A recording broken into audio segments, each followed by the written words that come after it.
Hello everyone. I am Harshita and today I am going to explain you about the topic deferred expenses. Deferred expenses enables us to defer recognition of expenses incurred across multiple general ledger period that you want to accrue.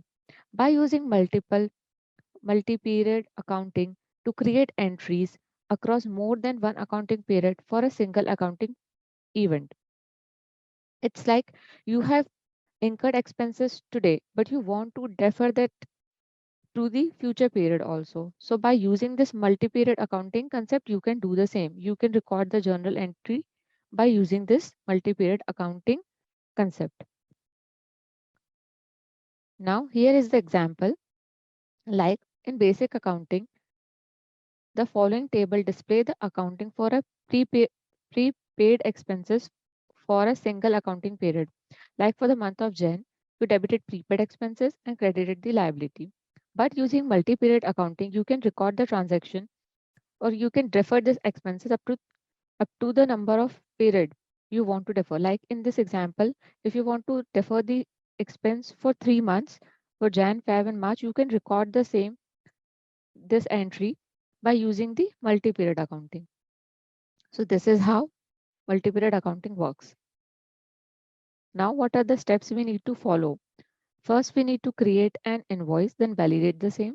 Then we need to run create multi-period accounting program in the application. Then we can check or we can view the accounting, how it is shown in the application.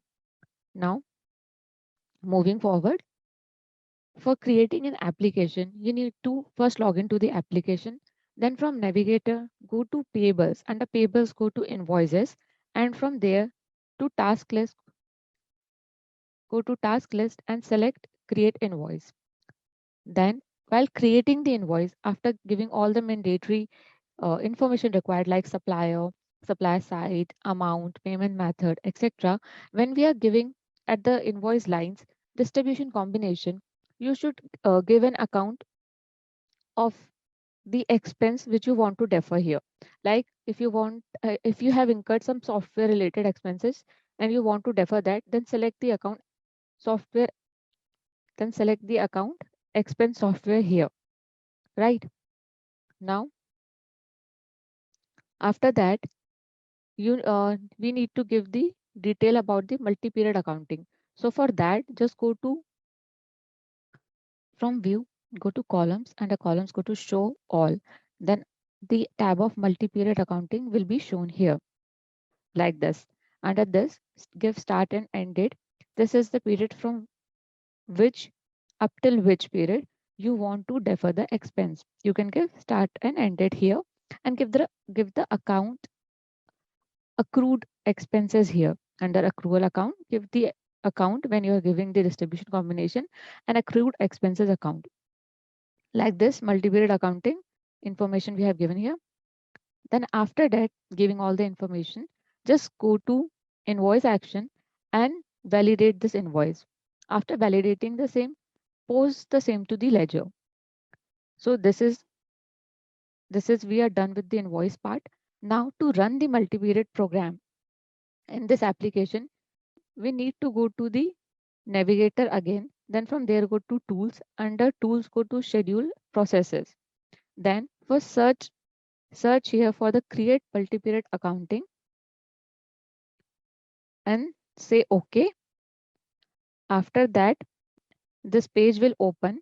In this, give the subledger application as payable. Give your ledger here, accounting period, accounting mode, transfer to general ledger, post in general ledger, include user transaction identifier. Fill all these mandatory fields. Then after filling the same, notice one thing here. Under subledger application, you need to give the payables.